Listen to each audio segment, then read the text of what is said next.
Yo, what is going down, everybody? Welcome to Show Me the Meaning, Wisecrack's movie podcast. Show me the spice, baby!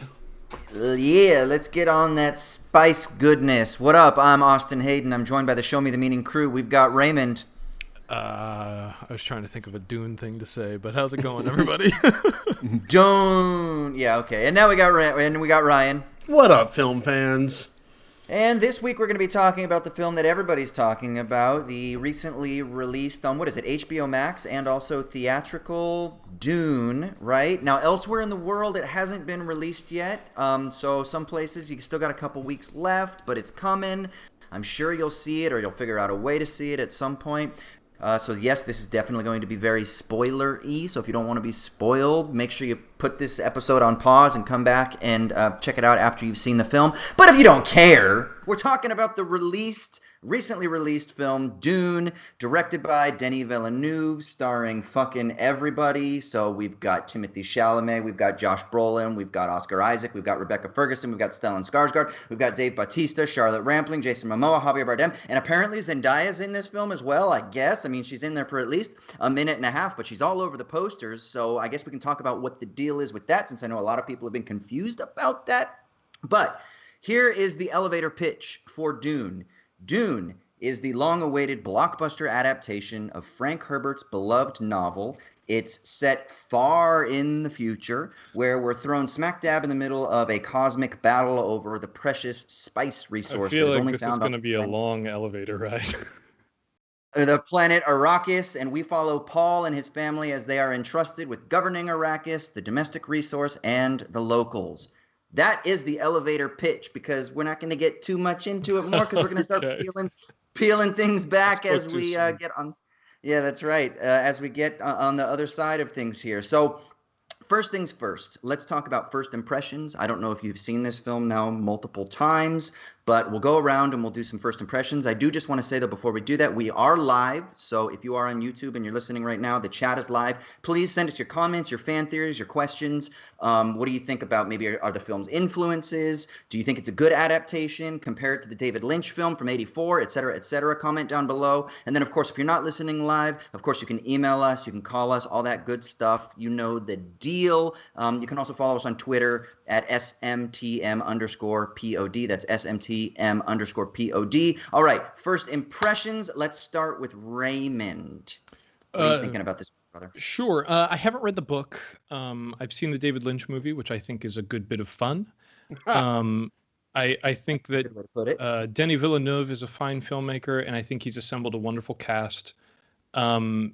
I've got no complaints about this movie from a technical standpoint. I think it's really, really well made, but I'm just not all that invested in the characters or the universe.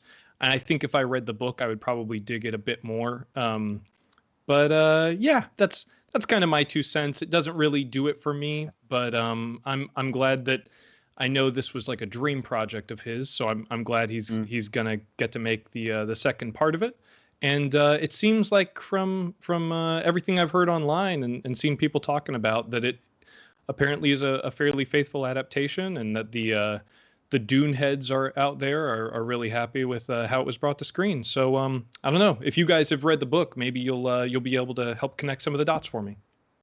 Well, this is one of those films where there's been a lot of anticipation. They've tried to get the big blockbuster version of this off the ground for quite a few years now. Is this something that you were waiting for? Were you excited about it? Were you invested in the production of this, or did you kind of like? No, I haven't watched his Blade Runner sequel either, because I'm not a huge Blade Runner fan. And this one, quite sincerely, and this is not to denigrate the film in any way, if we weren't covering it on the podcast, I probably wouldn't have gotten around to it for years, maybe. Just, I'm sure eventually I would do like a Denis Villeneuve marathon at some point to watch all the movies of his that I haven't seen, and I'm sure I would see this and Blade Runner then, but it wasn't really on my radar. But like I said, different strokes for different folks.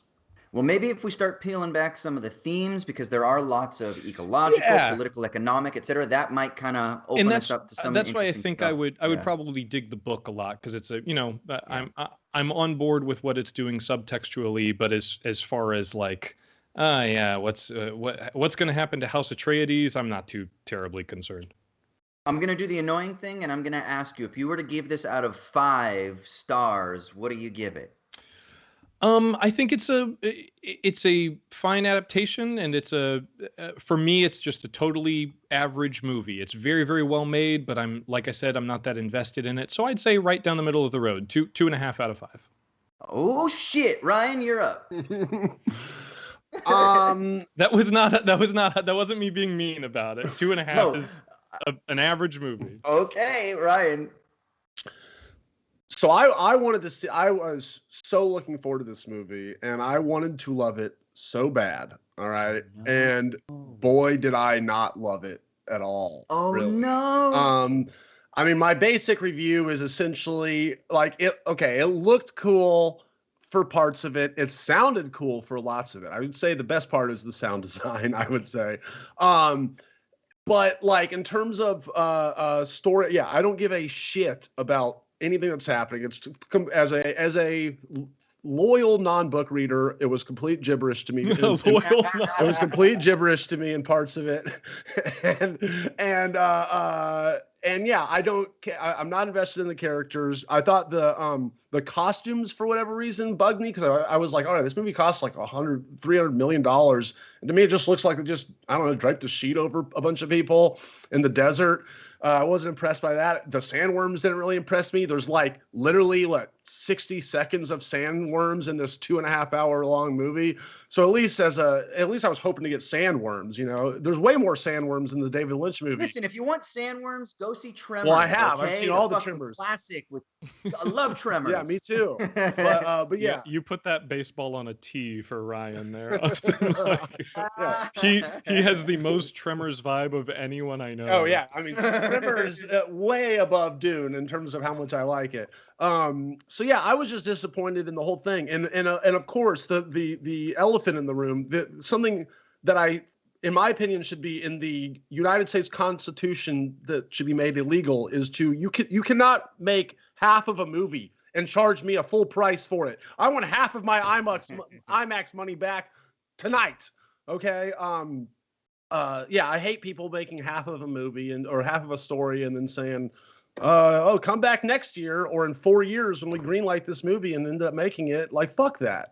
So that I have a big problem with that. It's not it's not standalone, and it's not even like kind of halfway cliffhanger-y. It's just kind of like literally half a story. Like they don't fucking wrap up anything. I will say in the film's defense, I think there are movies that succeed on those terms, like Lord of the Rings, shot as one production, released as 3 movies. But I do think that they could have done a better job with this one, like communicating that through the marketing that this is Dune Part 1, rather than like you go sit down, turn it on, or you sit down, the lights go down in the theater, and then it says Dune, and then it's like Part 1. It felt a little bit like a prank. I didn't know that this was supposed to be the first of 2 halves. I mean, it was a total bait and switch. They marketed it like this is Dune, and no, it is part of Dune, right? And I think Lord of the Rings, yeah, kind of what you said. It was marketed as here's going to be 3 years of Lord of the Rings, and you get every book. And even in that thing that was written, forever ago by Tolkien, it at least I have the semblance of something was accomplished at the end of each one that made me go, okay, that was, they accomplished one mission or one step, but we got more stuff to do in the next ones. This is just like, well, the same story, nothing is resolved. Anyway, long story short, I really didn't like this movie. Although I did think some parts of it were pretty cool to look at. And I'm glad give him the 5-star test to get the chat off my back, Austin. Out of 5. Out of 5, I give it 1.5. Whoa! Yeah. Damn. Okay, listen.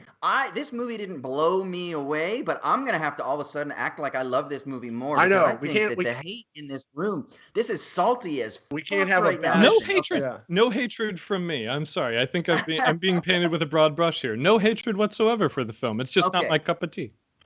I wish that I saw this film in theaters because I think it would be amazing on like some big IMAX screen and stuff like that. So I think I might go see it again at some point. I tried to get tickets to it for the Sydney Film Fest, but it sold out in like 2 seconds. But I'll definitely see it again on the big screen, even though it's nice in a little home studio back there. But it's not the same, right? And this feels like one of those films that it just is made for the cinematic experience. Like to me, this is quintessential blockbuster cinematic experience. The cinematography is huge and big, and I love Arrival, and I had a lot of like flashbacks to just the scene when that spaceship is hovering out over that field, and a lot of the stuff even inside when they're getting brought up to it in the forklift, or not the forklift, but the little elevator lift thing. Gotcha. And a lot of you could definitely see Villeneuve's style, his fingerprints all over this, and I was thinking a lot about just the grandiosity of this, and I wish I would have seen it there. So that's one thing for sure that I think about this film that I think is a good thing, because we don't have a lot of those types of big cinematic experiences. We don't get excited about let's go to the movies and go to the cinema, right? Yeah. Now it's just like consume something from your laptop or on your iPhone or something like that, and pity the person who had to watch Dune on their iPhone. Like, I get it. You can do it. There was that funny meme that's going around about like, I watched it like Villeneuve intended on my iPhone, and you can't. You got to watch this on something big where the walls are shaking and your head is shaking. I think the color palette is beautiful. I think cinematography is amazing. I think the special effects are fantastic. I love the dragonfly fucking helicopter things. I thought that was really fun. The technology was really interesting, even though I know it's a stripped back technology, and there are reasons for this that are rooted in the novel. I really like the kind of post-apocalyptic kind of vibe, very sort of Mad Maxy in a deserted world. Some people are comparing it to A New Hope. That's fine. I kept thinking of Tarkovsky with a lot of things, like Stalker and some of the other kind of like really wide shots that you get in some of Tarkovsky's work. A little bit of Solaris as well, I guess. But I thought the pacing was interesting, and there's some really interesting debates about, is it slow or is it supposed to be like prestige sci-fi? And I think there's a really interesting debate there. The acting performances were all good. I know some people kind of joke around about the "they are brutal" line by Josh Brolin, which was pretty laugh out loud, kind of funny. I think the assembled cast is amazing. I don't mind that it's only a partial story. How dare you? I like an ellipsis. I'm okay with that. It actually, at one point I even turned to my girl when we were watching. I was like, oh, it kind of reminds me of the first Lord of the Rings, where it's like you just end with them walking. And I was kind of like, oh, okay, this is totally just a setup, and it just stops you right here. I was okay with that. Sure. I actually, though, will say that I don't love the movie. Shit, Austin, we needed you to love the movie for this podcast. Take that back. But I do think this. I think it's such an interesting film. I think there's so many things to discuss, and I think it took a fucking home run swing, and I just think that maybe it was caught at the warning tracks. I could not agree more, Austin. I think that's a good way to put it. I'd like to amend my thing a little bit, because while I did trash the movie a lot, I mean, I feel bad for trash the movie because it is an ambitious big movie with a cool auteur director who I love. Yeah. And a lot of people in the chat are giving us shit for talking shit about him because they clearly, and Austin, did you say you had read the book or not? Have you read the book? Yeah. You have? Okay, I'm so glad you read the book, because I wish I had read the book, because I do think this movie is for people who have read the fucking book. Like, I think that it works the best. All the people that I know who have read it, who saw it, are fucking in love with this movie. And all the people who haven't read it, like me, are kind of like either, yeah, that was cool, or like me, didn't like it. So I do think that you get a lot more into this film if you are out of it, if you have read that 3 bazillion page fucking series, so really, yeah, I've not read all. I've not really read all digging of them. with both hands now. I know. I will say this. This is the last thing we'll say, real quick, and then we'll start peeling things apart. Is I do think that the film doesn't present or express the ecological and political themes that the book places like front and center. Mystic, the Sufi elements in particular, which is a smaller sect of Islam, is much less focused on, but it's there, obviously, like with names and certain things. that I think are so replete throughout the novel and throughout the series that I think it's a little bit of a shame that it's missing. And I'm just going to say this is why I was thinking of Tarkovsky a lot, is the mysticism is there, but because I think Villeneuve was trying to straddle such a difficult balance between blockbuster and people's expectations of how to do a space opera, like Star Wars and fucking Alien and everything else that comes along in that subgenre, and then at the same time trying to do like a prestige, methodical, meditative, in my mind, very Tarkovsky-esque type of exploration of mysticism and religion. I think that's a very difficult balance to try to find, and I feel like because he kind of put his film squarely in the middle, it's not enough of one to be perfectly successful in my mind, but I can totally get why people totally gravitate towards it, because it's something that's very different than what we're typically given in sci-fi and also in prestige films. And I think that's one thing that a lot of people will be able to unite around. But of course, we got to give a shout out. We got to pay the bills. So let's run a quick ad here, and then we'll start peeling things apart, and we can really start to piss the fans off. All right, but before we continue, we got to give a shout out to our sponsor, Storyblocks. Storyblocks is the complete stock solution, providing an unlimited library of over 1 million royalty-free, high-quality video, audio, and images through cost-effective subscription plans. Their extensive library is royalty-free and demand-driven. What does that mean, Austin? Well, this is what it means, that they're constantly optimizing and adding to their 4K and HD footage, their After Effects stuff, their Premiere Pro templates, their music, images, SFX, etc., etc., etc. And remember, the assets are completely royalty-free, so you can use them both for commercial and personal use. So if you're a podcaster, if you're a short filmmaker, if you're making your first feature, if you're doing commercials, if you're doing YouTube videos, Insta videos, TikTok, whatever, if you need those extra spicy content elements, then you gotta head over to storyblocks.com/wisecrack, and you can learn all about what they've got to offer.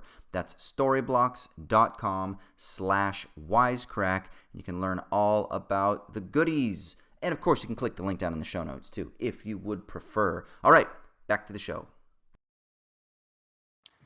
All right, let's do this. Let's just run headlong into the controversy that we've already stirred in the chat and that is dividing some people. All right, let's get outside. I want to address an elephant in the room first. Okay, elephant. Ryan has the most beautiful, spicy blue eyes right now. It looks like sniffing that spice. It looks like he just got back in from the desert or whatever. How was it, man? Me and Zendaya, I think, would be a good couple. I agree with you, Raymond. Okay, let's do this. Let's say the film is got pretty widespread acclaim. There are some people who just really fucking love this film, and other people who it didn't quite land for. Let's play devil's advocate. Well, I mean, it's not devil's advocate, but let's look at the other side. Why is this film getting so much love? Why do people? Why are they so invested in the value, the beauty, the success of this film? What are people saying, and do you get that? Can we see from the perspective that is outside of our perspective and say, okay, I get why they love it so much? Yeah, absolutely. I think this is like you said, it's big Hollywood filmmaking on a grand scale. In a vernacular that we don't often see. Most movies of this budget are superhero flicks and stuff like that. And even though this is based on previous IP, it feels like a different flavor in the pop culture environment, which is why I want to reiterate, I'm very, very happy it's doing well, because that will probably open the door not only for sequels to this, but more movies of its ilk, and maybe embolden studios to, like you said, Austin, take bigger swings rather than relying on not just IP, because once again, I know that this is an established IP, but it's still a weird movie. It's still a weird bet, It's this weird political intergalactic thing with sandworms, and maybe it doesn't have enough sandworms for some of us, Ryan. Movies like this, when the first Star Wars came out and was a big hit, it launched a ton of imitators, some good, some bad, and hopefully the success of this film will maybe do the same. And I also don't think it hurts to have such a huge cast of recognizable stars. There aren't a lot of big star vehicles anymore. I always think of like the Marvel movies as being like Iron Man is the movie star in those movies, or Captain America is a movie star, but like Chris Evans may not necessarily be able to open a movie like Gifted based on the affection folks have for Captain America. Whereas this one, other than fans of the book, I don't think a lot of folks are coming into this thinking like, oh, I really, really love these characters or this IP. A lot of them are archetypes, and they're just brought to life by really great, compelling actors that have clearly endeared themselves to audiences. So I can see why it's doing well. I would take your question and divide them up into the two different kinds of people who love this movie, and that's the people who have read the book that love the movie, and the people who haven't read the book. And I think that they like it for different reasons. I think that people who this story, Dune, was famously one of those unfilmable novels for many years, right? Oh, how would you possibly make it? Everyone loves this story, and it's so cinematic, but it's so dense. How would you ever make it into a movie? And the answer to that apparently is you don't. You make a fucking miniseries and you call it 5 movies or whatever the fuck is about to happen.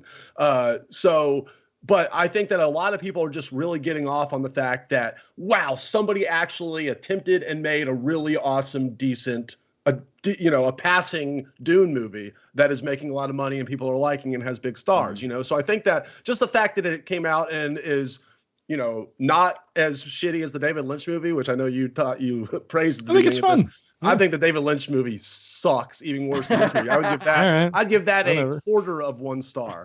All right, because it's literally incomprehensible and you can't follow it. And David Lynch has disowned it. Anyway, so I think that people are happy that they got this big movie, and they probably would admit that it's not a perfect adaptation, but they think that it's got cool stuff going on, which it does. Like I said, it's got cool visual cinematic stuff going on for sure. And then the people who haven't read the book, like my brother loved this movie, and he said he made our whole family promise to go see it in IMAX as soon as possible. And I think he liked it because of the cool way it was shot. He certainly wasn't like, oh, I loved it because of all the politics and getting into the motivations of the characters.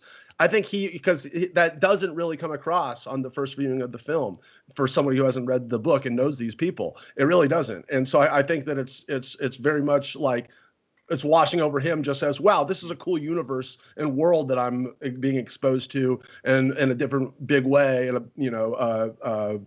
big cinematic way. So I think that those are the 2 conversations we're having. And somebody in chat here said something that I think was very pertinent. They said, I feel like, Marianne said, I feel like this is a futuristic Pocahontas, right? Which, having seen the first movie, I guess I can kind of see how this is setting up to be kind of a Pocahontas story. So I think that's another reason that it resonates with people very much in the same way that like Avatar did. It has these very broad, universal themes, right? Of, capitalism, colonialism, exploitation of cultures, love, and then psychedelia from the 70s and stuff. Magic. It's like all these things that, they don't really even hammer down in the specific accessible ways, but it's just, the world is cool, and so I think that that's another general reason why people gravitate towards this story. It's just the big, broad, themes. Yeah. Anyway, so that's it. There's a lot to say about those themes too, right? With the extractivist economy, with the ecosystem. So Frank Herbert, who wrote the novel, he spent like 5 years actually studying environmental and ecological processes so that he could develop this really complex ecosystem on the planet Dune,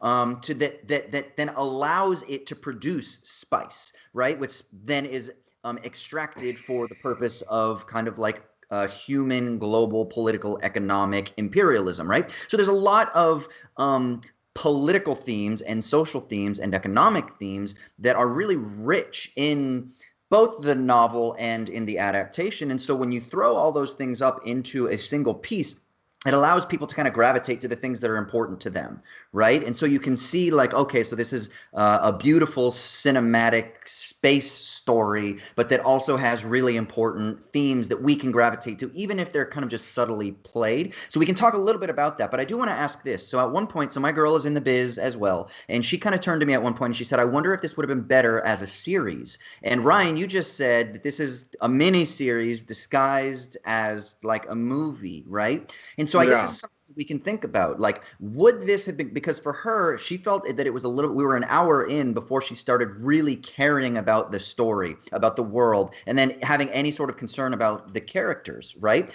And so for her, she was like, I wonder if this would have been better if it were something like Game of Thrones, where you have an 8-part miniseries that allows you to kind of like really round out all of these different houses and all of these different things in the world, and then you can have the ecosystem be more kind of explored and things like that, right? There was a lot of stuff that was skimmed over in this first one, but that also really sets us up for what, 2, 3, 4 more installments. So is it better to view this almost as a miniseries, or would it have been better if it were billed as a TV series?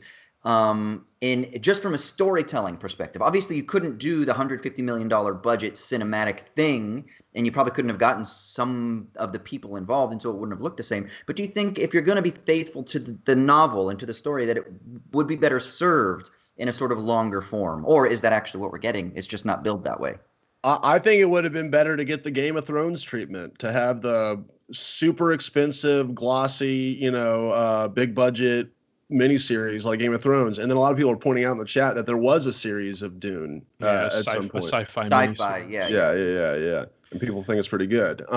But yeah, no, I absolutely think, I mean, as someone who has not read the book, so I'm not the fucking person who should be answering this question. It seems like after seeing part 1 of the thing, that it would be better as it served as a miniseries. So. Yeah, like I said, I reiterate, I can't really speak to the efficacy of the adaptation in a miniseries versus a film diptych.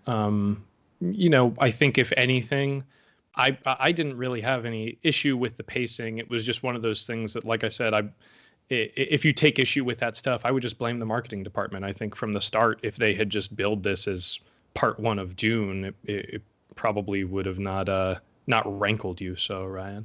Well, it also wouldn't have made as much money because everyone's going to go, shit, I don't want to go to part 1, You mean part 2, baby? Yeah. Wait till part 2 comes out. Everyone waiting for a movie that they will 100% not understand.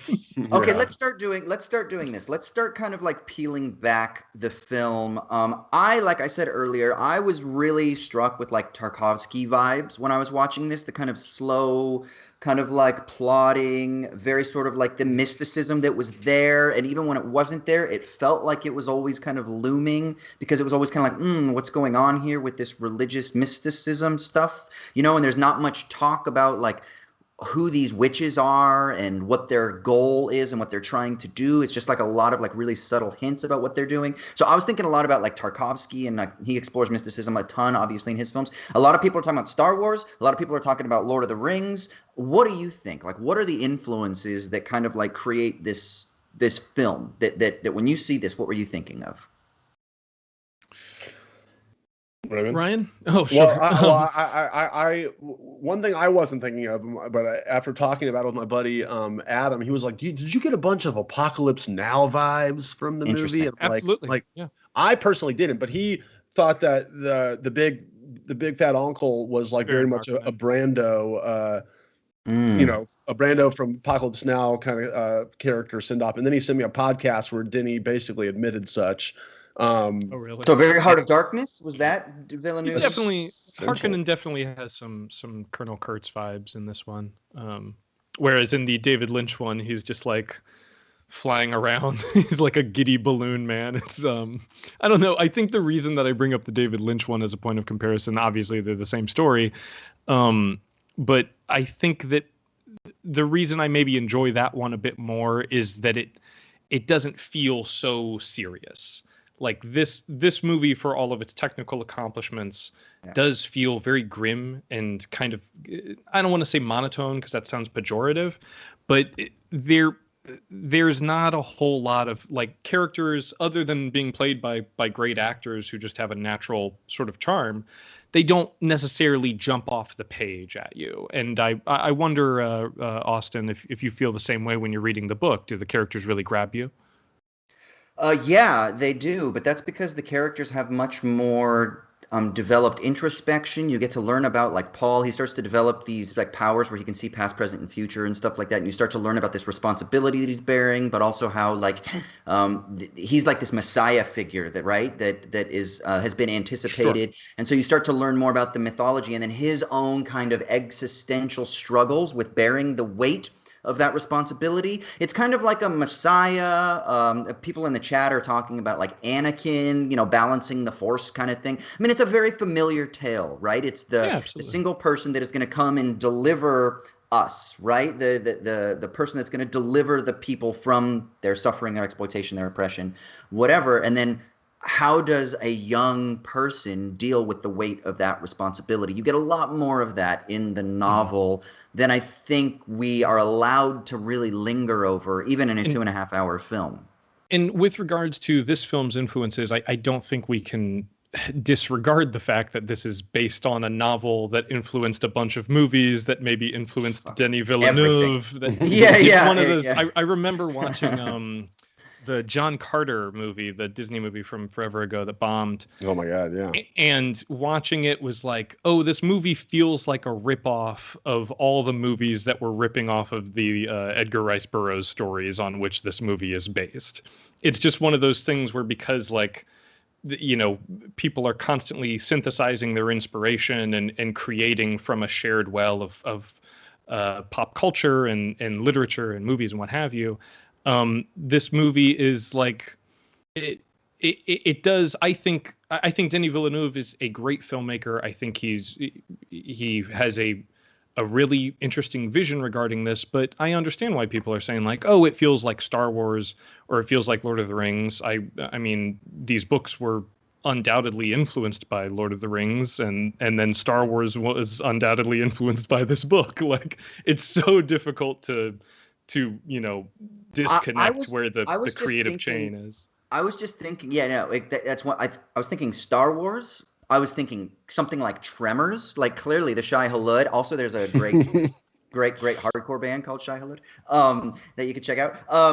I was thinking about even something like The Matrix, where like there's this battle of the machines, even stuff like Terminator, right? Like there's this battle of the machines, and that's what happens in the novels, which we don't get a lot of in the film, right? But the novel has this war between like humans and robots, and then the humans win, and so they outlaw. A lot of people online were like, "Why are there no computers in this?" And some people are like, "Because it was written in 1965." That's actually not the real answer. The real answer is that it's actually in the story that any sort of machine. People are the computers because the machines are too dangerous. Yeah. That's right. And any machine that mimics human consciousness was outlawed. So that's the real reason. That's actually in the universe, right? So that's crazy. I was about to bring that up too. Yeah. All right. So that's the reason why. Yeah, that's the reason why it's kind of like a stripped down technological world.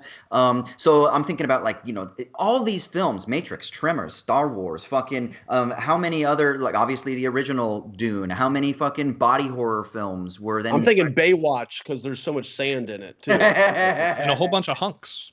Yeah, that's right. Just hunks walking around. So there's so much, right? And it is hard to find that kind of the creative causality, right? Absolutely. But I don't think that's a negative.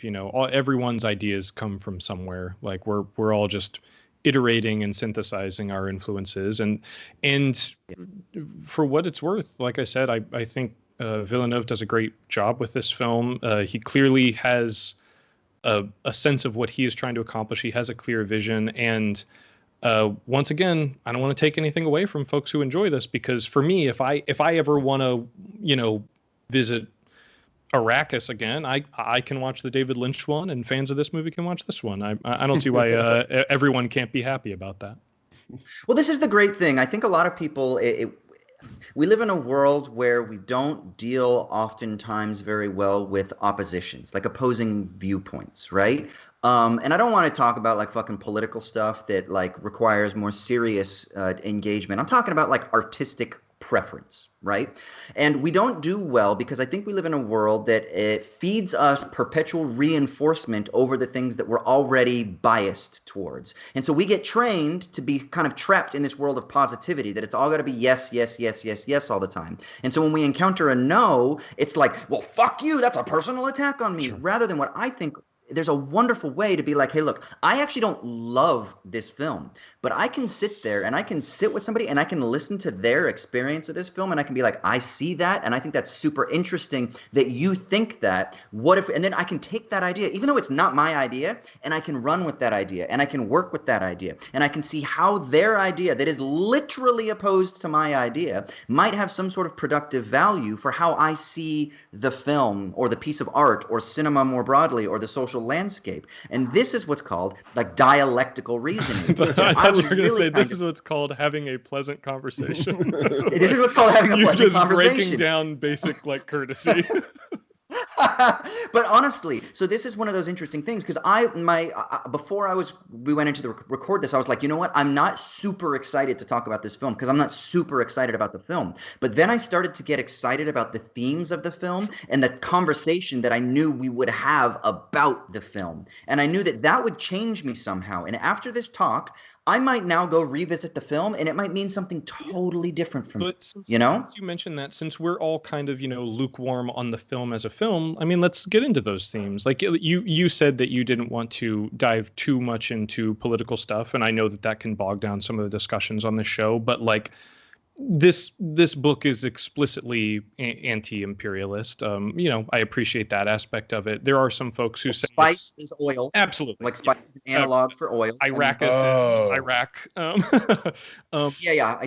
And and the most interesting thing for me actually is there's a eugenics line, kind of conceptual through line in the novels that doesn't really get sort of highlighted so much here in the film, but it's about this idea of trying to create like a superhuman race of people, absolutely, or that people are all affected a particular way in relation to the material resource of spice, which is very much about like the hegemony of global capitalism or the hegemony of like a singular world system. So there's a lot of that stuff in there as well. I'm also curious because I do think that Denis Villeneuve, who is a very, in my opinion, a socially conscious filmmaker, I think a lot of his movies position him as like an extremely political filmmaker in the sort of post 9/11 mode. Like Sicario is obviously an explicit indictment of U.S. foreign policy. Prisoners is all about like the inefficacy of torture or enhanced interrogation, whatever ghouls call that. Like Enemy is about how inflicting trauma on others inevitably boomerangs on the oppressor. And this movie, and Arrival might be the best film on linguistics that I've ever certainly seen in my entire life. And there's also a great moment in Arrival that I think sums it up so well, which is where they're talking about how I think the spaceship that landed in China, the interpreters there are trying to talk to the aliens by using mahjong, and I think Amy Adams at one point says like, oh, if you teach someone that language is about competition, which is essentially what they're doing, then you're essentially priming the pump for them to compete. And like there is a sense of like how these things get lost in translation. But this movie, especially, I think he has an eye towards maybe some of the touchier aspects of the material. People have talked about how, this movie is kind of like a white savior movie in the vein of like an Avatar or Dances with Wolves. But I'm not sure, having not read the book, but it seems like he is engaging with that critique in this movie by like showing how emotionally vacant all of these people are. Like they're all colonizers. They're all going to destroy this planet in one way or another. They're just fighting over the right to destroy the planet with each other. And like, we even talked about Baron Harkonnen being depicted as kind of a Colonel Kurtz character in this. There's a scene in which he is like literally bathing in oil, where he's like emerging from it. So, I just wanted to touch on some of that stuff really quickly because I know that our fans who listen to this show a lot of the time, not necessarily for us to say like thumbs up, thumbs down on a movie, but they do want us to talk about some of those headier themes or what the filmmakers are playing with subtextually. Trey in the chat says Herbert was an old school conservative, pro-environmentalism and anti-communist. Did you get that vibe, Raymond, from the final product? From this movie, I mean, I haven't read the book, so something may have been lost in translation. I know that watching this, there definitely seems to be an anti-imperialist message as far as the like corporate structure of the or the political structure of House Atreides versus House Harkonnen. Like they both seem like fascist colonizers to me. So it would be tough for me to really to say how I felt about like, you know, I don't think they ever get into like their the structure of their democracy. Like I'm pretty sure they're just like monarchies, aren't they? You know. It is funny It's though like it's that kind of like medieval formulated. Yeah, they're treating Arrakis as like a fiefdom. I think doesn't Oscar Isaac even say that at one point that like this is my fief and blah blah blah, or am I thinking of a different thing that I watched recently? I can't remember. Maybe. I may be mistaken. I may be mistaken on that. I might have my wires crossed with a different book that I was reading or something. Sorry about that. Yeah. No, I mean it's definitely this version definitely leans into maybe more of a colonialist sentiment, which isn't something that we probably would have had in 1965. You know, post-colonial, anti-colonial theories really come at the end of the 1960s, really after 68. So 69, 70, that's when that really starts to become more of a thing. Not that people didn't have anti-colonialist or post-colonialist ideas, but it wasn't really in the forefront, but definitely imperialist, which is a little bit different maybe, right? But this is in the shadow of World War II and World War I. The world is kind of changing. It's also at the height of the Cold War. You've got like these two superpowers, right? And then the world was divided up in most people's minds between First World, Second World, and then Third World, right? Nations. So what you have here is this kind of, I could see how it would be anti-communist in the sense of anti-Soviet style communism at the time. And also at the same time, sort of a critique, if you will, a sort of like naturalist, environmentalist critique of the advancement of industrialization. So there's kind of like almost a primitivism that you get in this, which is this idea that the First Nations people or the native peoples, the indigenous peoples of Arrakis, they are the kind of oppressed, exploited, peripheralized, marginalized peoples.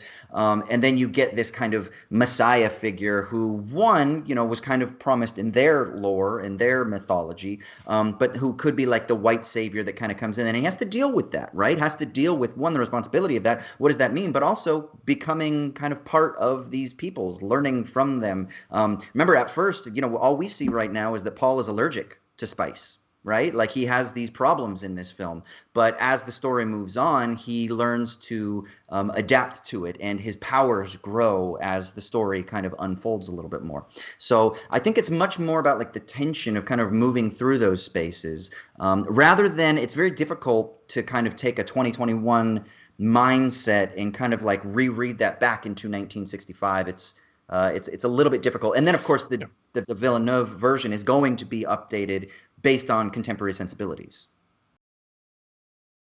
Oh, yep, certainly. But yeah, I mean, I don't know what what else is on the outline. I mean, this is just one of those things where I feel like we're letting down, or at least I feel like I'm letting down the audience a little bit. You know, I don't want folks to think. How dare you not read a 1,500-page novel? I should have really. I read fucking Ready Player One to get prepared for that episode. That was one of the worst books I've ever read. But this like I said, I would be interested in reading it, and definitely be able to engage with those critiques a little bit more, having done so. But just engaging with the film as a film, I still think he's really thoughtful about his thematic deployment of the text that Frank Herbert gave him. And I wouldn't be surprised at all, considering how many movies he made before this that are like explicitly dealing with similar themes, like I mentioned before. I wouldn't be surprised if this book was just a seminal text for him growing up. In addition to being, you know, just one of his favorite books and a dream project of his to adapt, it really seems like it maybe molded his sense of consciousness as a person as well as a filmmaker. One thing I do want to say, so DK in the chat a little while ago said that Villeneuve even, like this kind of goes back to the Apocalypse Now thing, explicitly talked about this idea of going further into the wilderness. There's something, and I know it might seem like a hobby horse and it might seem like I'm forcing it, but I think we need to really see and think about like how important the Western mythology, and I mean like not Western as in global, but I mean as like cowboys, firing guns and ranching and, that type of Western, that type of myth is so important in the American psyche, westward expansion, just this like manifest destiny, this open landscape that is fulfilled, or that's just filled with possibilities and opportunities and things like that, is so kind of ingrained in the psyche that I see a lot of that even in Dune and in the Dune story. And you also get a lot of that in something like, I even think, in Apocalypse Now, where you get this idea that there's this radical bifurcation between civilization and technology and structure and societal formations and the wilderness and the wild. Now that can express itself in a couple of different ways. Sometimes, the wild can be viewed as bad, right? As dangerous, as threatening, right? And then therefore the people of the wild, the indigenous, the First Nations peoples, whatever, they can be kind of demonized because of that. Or it can take the form like it often does in the American Western myth, where that does happen as well. But it's also that the man, like let's think about a film like The Searchers or Shane, kind of classical westerns. You have the man of violence that comes out of the wilderness, that comes in to build or rebuild society, but doesn't belong because they've learned violence. They've learned those ways that aren't accepted in this kind of quote unquote civilized world. And that's kind of what you get with Paul here. But we're left to it at the end of the film, where Paul, everything that he was raised with, right? His house, this kind of like political allegiance that he believed he was a part of, right? All of that is taken from him, and now he's forced to go out into the wilderness. And now the question is does he then become the quote-unquote cowboy? Does he become the gunslinger? Does he become the man of violence, which you kind of see at the end when he kills the guy? He doesn't want to kill him. Remember, he's doing the practice on him, and he says, do you yield? And they're like, you can't do that. It's death is the only way here, right? So he kills him. Does he then change, and he can't ever go back to the kind of person he was before? Is this kind of something that's going on here? I definitely think that killing someone is, I mean, they do make a big deal about that in this movie, in reality as well. I imagine that taking someone else's life is something that changes you irrevocably. And his what's her name, Queen Jessica. She doesn't. There's like a handful of folks with just normal ass names in this, and those I love it. Yeah, I Paul know. and But Jessica. I've got no and problem Duncan, remembering like Duncan, Idaho. Yeah, Baron Harkonnen Josh. or what have you. But then I've got to be like, is it Jennifer or Jessica? They cut away to her and she says, "Oh, he's never killed a person." Like this is, as Josh Brolin says to him, you fight when necessity makes you fight, and he is put in a point of necessity. But I do think that you bring up something interesting with regards to Western mythology. You talk about, we've talked about on the show before how so many Westerns present indigenous folks as an obstacle to be overcome rather than like human beings who are being slaughtered and who are having their rights and their land taken from them. In this one, I can't speak to the book once again, but I do at least appreciate that the only people who are portrayed in a somewhat positive light are the Fremen or the free men, Frank Herbert. Those characters clearly are the ones who are like, if not at peace with nature, they've learned to adapt. They've learned to adapt to their world rather than attempting to break the world to their will. I'm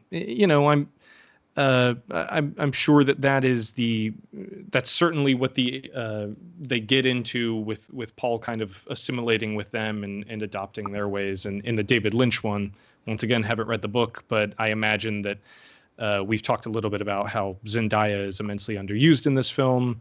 I imagine the second film, she's a co-lead, and it's largely about her relationship with him as he learns to accept this planet and its culture and appreciate it and adopt it. Ryan, Yeah. chime in here, brother. What are some thoughts? Gave it a 1.5 stars, was it? What else? What One else and you a half. thinking? Yeah, what else you thinking here? Well, talking about like the indigenous aspect and stuff, and how because I don't know what happens in part 2. That's gonna be a surprise to me, but it is interesting how how he's straight up like, do we believe that Paul believes that he's actually the Messiah, or is he just saying that to exploit these people, the freemen, and say, oh, they have this Messiah story and I kind of fit right in with that, I should use that to get power. I mean, to me, that's kind of a very interesting, juicy aspect of the story of what's going on in his mind and what is going to happen to him. Yeah. That's all. Yeah, somebody That's all I was said thinking. earlier, somebody asked earlier in the chat or said earlier in the chat there was like it's a Messiah who doesn't want to be or rejects that it's a Messiah. And I would actually argue cool. that like that's the only position that is rational to be in unless you're a megalomaniac. Like any sort of messianic person Yeah, can sure. never accept that position of power, right? I would even argue that the quintessential Messiah figure from Christian and from monotheistic theology, let's say, because it's also in Islam as well and Judaism, right? That I would even argue that Jesus was a very unwitting messianic figure, and it's actually his followers that And a kind of reluctant figure uphold at him. times, yeah. A reluctant figure, very much so. I think that any sort of messianic figure must kind of, in order to be a messianic figure, wrestle with that existential weight, wrestle with that responsibility. Like, how could you fucking, what are you talking about? How could I have this role that is meant to do this thing? And this is one of the really important themes throughout the series that unfortunately I haven't read to the end, but I've read lots of synopses and listened to lots of people talk about it, and it sounds really interesting, but that Paul really has to struggle with, even when his powers start to become greater and greater and greater, and he does get this ability to see past, present, and future all the time, he still isn't able to overcome. Just because you, and this is one of those great things about if you have omniscience, do you have omnipotence as well? Well, Paul does not have omnipotence, right? He might be able to see past, present, and future, but does he have the capacity to stop these bad things? Does he have the capacity to intervene with wisdom or with prudence? Not always. And I think every messianic figure will always struggle with that. Well, and it's crazy because usually in a messianic prophet-like figure, it's just kind of this divine thing that happens. Yeah, But right. you were talking about eugenics earlier, and it straight up seems like his mom is breeding him like a dog to Yeah. become the Well, they Messiah. are. Well, And it's that's, just I like, mean, ooh, that was okay, the I plan get stuff initially, yeah. right. Yeah. And I mean that's kind of an interesting thing. It's like, oh, we can just literally breed this Jesus figure out of us. Correct me if I'm wrong, Austin, but they talk about how she was supposed to deliver a daughter, and that daughter was supposed to be coupled with a Harkonnen, right? And that was So it, yeah, yeah, supposed to yeah. like No, so unite their families. exactly. And it has to Sure, do with these witches that I can't remember what they're called right now off the top of my the head, but Bene that have Gesserit. existed. Thank you. That have existed forever, and they're the ones who are crafting, if you will, the kind of superhuman that is supposed to Sure, come, or the the future of superhumans. the species, essentially. That's right. I do know that I'm pretty sure that that Denis Villeneuve said that he wants to do a trilogy. He wants to do Dune 1, Dune Part 2, and then he wants to adapt the second book, Dune Messiah, as like a closed trilogy. So, I mean, I would guess he has a lot of thoughts on the shape that Paul's journey takes beyond this book, even. So I don't know. 4 or 5 years from now, when the third movie is coming out, if we're still all doing this together, I'll be sure to read the first 2 books before we get on a call again. I mean, what's the best Star Wars? It's number 2, right? Yeah. So The let's Attack of the Clones. yeah. So let's pump the brakes a little bit. Maybe number 2 will be, The Empire Strikes Back. And what's the best Lord of the Rings? For me, it's number 2 and number 3. So, like, The let's animated let's one. let Ralph let's let Bakshi, baby. Yeah. let's let this huge IP percolate a little bit. So yeah, okay, there's so much that we can explore. There's so many friggin' themes and concepts and ideas. We could talk about the filmmaking, all kinds of stuff, but we got to wrap up the discussion here. Let's just do this though, because it's such a big topic and it's so heated and so much in the kind of forefront of people's consciousness. Let's just do like a last thing. Like, Ryan, what is your biggest takeaway from this film? What is your... Yeah. I want Raymond to go first. Okay, Raymond, you go first. Sure. So I can think about my answer. No, I know my answer immediately. My biggest takeaway from this is I'm happy that after Blade Runner 2049 didn't do so hot at the box office, I'm happy that a great filmmaker got another bite at the apple, and it seems like he's going to get quite a few more after the success of this film. And in addition to making a sequel or sequels to this, I hope that enables him to make the smaller but still very personal films of his that I've really enjoyed up to this point. So my big takeaway is I'm excited to see what Denis Villeneuve does next. All right, Rye. Mine is I want more Sandworm, Denny. If you're listening to this, give me half of the movie as Sandworm, told from his perspective, please. We'll always have Beetlejuice. Also, yeah, like there's several movies that have the trope of like, oh, I'm seeing visions, right? You know, and then like later on you see what the visions are made and stuff. I just think that that's a hard thing to pull off, and they don't do it very well in this movie, and they fucked up by baiting and switching everybody with Zendaya's part in this movie. She's in it for like 2 minutes of screen time in a 2.5 hour long movie. She's on the posters, and she's just the person that is, you know, this is a very nitpicky thing. Sure. Yeah, because I really have no other big thoughts. I've kind of expressed them all here. I'm sorry, everyone, that I've been shitting on your favorite movie for an hour, but I can't help myself. Yeah, I think that it was a home run swing, like I said, and it just got caught at the warning tracks. But you know what? Give me a home run swing every single freaking time. If more movies come out that are like this, that I don't think work perfectly well, but that are in that 2.5 to 3 star range, but I can't stop talking about it, or people are talking about it, or they've done something beautiful technically, give us that until I freaking die, and then into the next generations and next generations, please. And I would say the same thing. Another movie that I wasn't crazy about, Tenet. I still love seeing filmmakers get to take big risks, and two thumbs up for pure cinema, if nothing else. And give us more Tremors. Whoever owns the rights to Tremors. Yeah, and also give us. I feel like we're gonna have to do Tremors part 5 and 6 and 7. Run off of the success of Dune, please. Yes, thanks. Let's wrap up the Dune chat, and let's get into a voicemail just so that we can talk a little bit about Squid Game, because everybody was writing to us and calling us about Squid Game. Remember, you can call us and leave a voicemail at 1-213-534-8807. That's 1-213-534-8807, and leave us a voicemail. If you can, keep them quick. 30 seconds or less, so that we can make sure we address them. But if you do have some longer thoughts, of course, you can also email us, movies@wisecrack.co. That's movies@wisecrack.co. Let's run that voicemail. Hey, I just listened to the Squid Game episode, and I'm wondering if you guys think that there's any thematic significance to them being children's games, other than just like the aesthetic aspect of like, oh, this is cool and freaky. And also, I've been thinking that this show would be easily adaptable to make an American season, in which the games take place in America with an all-American cast and crew. And I was wondering if you guys think that's a possibility in the future of the show. Thank you.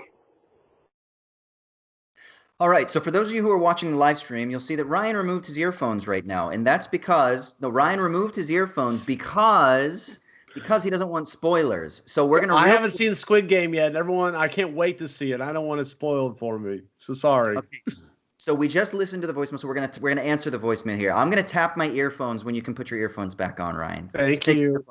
Okay. All right. So Raymond, what do you think? What's the significance of them being children's games, and do you think there can be an American adaptation?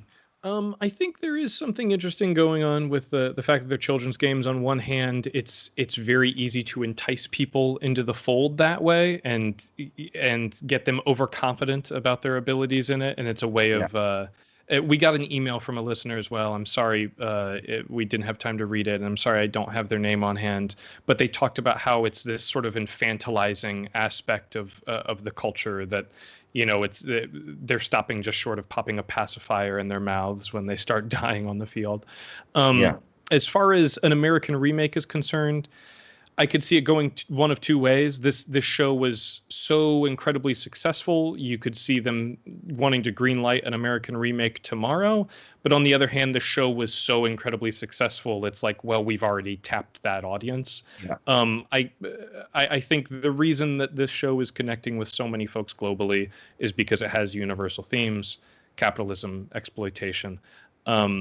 Rich, poor, inequality. Absolutely.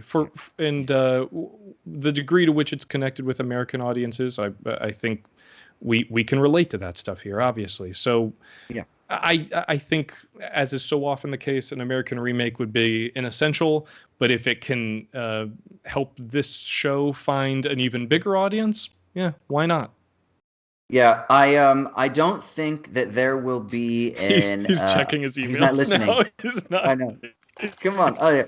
I'm just gonna say real quick, Ryan. I'm just gonna say I don't think there will be an American remake, but I do think it's gonna inspire a lot of American ripoffs, right? You know, kind of like Cube inspired like a cajillion other Cube-like things. I think there's going to be like Battle Royale, game Hunger show, Games, Cube. Yeah, you know, all this stuff is already in the ether. So it's going to be more of that stuff. Okay, now Ryan, what are your anticipations for Squid Game? What have you heard about this? Why are you protecting your ears so stridently here? Like, what's going on? Well, look, the only thing I know is that everyone on Earth seems to love it. And that it's very much like Battle Royale, or one of those you got to kill everyone to the last person kind of thing. And as someone who is literally wearing a Battle Royale T-shirt and the biggest fan in the world of stuff like that, I love any Battle Royale. We'll just call it the Battle Royale genre. I love the whole Battle Royale genre, including Hunger Games. Do you like the Royal Rumble? I think it's fun enough. The Royal Rumble as well, like in WWF back in the day, that was my thing. Oh yeah, the conceit of one man only will survive. You know, that's why I fucking love Survivor, which I'm literally going to be watching tonight. You know, It's also why you love Highlander. Yeah, there can only be one. I mean, I just think it's always fun. You know, that's why I like sports. You know, there can only be one person that wins the Super Bowl. It's just a fun, dramatic story that it's what did somebody say? It's sports is like unscripted drama or something like that. Anyway, and I know Squid Game is scripted, but just there can be only one is a fun story to watch. Or as that famous bumper sticker that I used to see in Orange County all the time used to say, "He who dies with the most toys wins." Oh yeah. All right. Duh. Hey, speaking of infantilizing. All right. As I said, if you want to call, you can call us with your questions, your thoughts about Dune, Squid Game, anything from our back catalog. Please do at 1-213-534-8807. Of course, you can email us, movies@wisecrack.co. We're so backlogged with so many things that people have written to us or called in about that we're actually going to be doing just an entire mailbag episode at some point in the near future here. So cool. don't feel like if we're not getting to your question that we won't tackle it. We will. We're just going to fucking sit down and we're going to address everything that you're bringing to us. So 1-213-534-8807 or movies@wisecrack.co. Remember, you can follow us on Twitter, SMTM_POD. We've also got Culture Binge, and we've got Squanch, and we've got all of our other podcasts on the Wisecrack Network that you got to go check out. I think that's pretty much it. Actually, Patreon. Make sure to go to patreon.com/wisecrack. Yes, of course. And check us out if you want access to bonus content. Raymond and I did a topic a few weeks ago where we did an extended chat about Apocalypse Now, and we're actually just about to record another one about the philosophy of acting. We're going to be talking about acting, what's good acting, what's bad acting, what inspires actors, etc., etc. So we're going to record that very soon here. All right, that's patreon.com/wisecrack. Let's get out of here. Where can people find you on the internet, Raymond? You can find me on Twitter and Letterboxd. I'm at Crematoria, and this week I have something to plug as well. I joined our friends over on When Cinephiles Attack to talk about Mike Flanagan's Midnight Mass on Netflix, and that podcast just dropped today. So I wasn't on the Squid Game episode, but if you want to hear me talk about a different Netflix miniseries, we had a really great conversation about Midnight Mass. So check out When Cinephiles Attack in the podcatcher of your choice. Everybody has said that Midnight Mass is like theological horror, and it is absolutely something I need to see. So don't say anything about it. I'm not going to listen to the podcast. I enjoyed it quite a bit. I don't want a spoiler, but I have to see that because everyone tells me it's amazing. All right, Ryan. Yeah, you can find me at Ryan's Game Show on Twitter and Ryan's Shorts on YouTube and Facebook and Instagram and all that shit, and release comedy videos there. I'm about to record the end of a video about how to make homemade guacamole, which should be very interesting, obviously. And I recorded my last one was a song about the day Friday, a la Rebecca Black. And before that, you learned a beautiful piece on piano. Then. Oh yeah, with Jason D. Williams, the illegitimate child of Jerry Lee Lewis. Exactly how he wants to be introduced. Sure. Amazing. And if you want, you can find me. My name's Austin Hayden. You can find me on Twitter, Austin_Hayden, Insta, AUS_HAY. Let's get out of here, Ryan. Send us out, brother. Goodbye from Hollywood, California. This has been Show Me the Meter.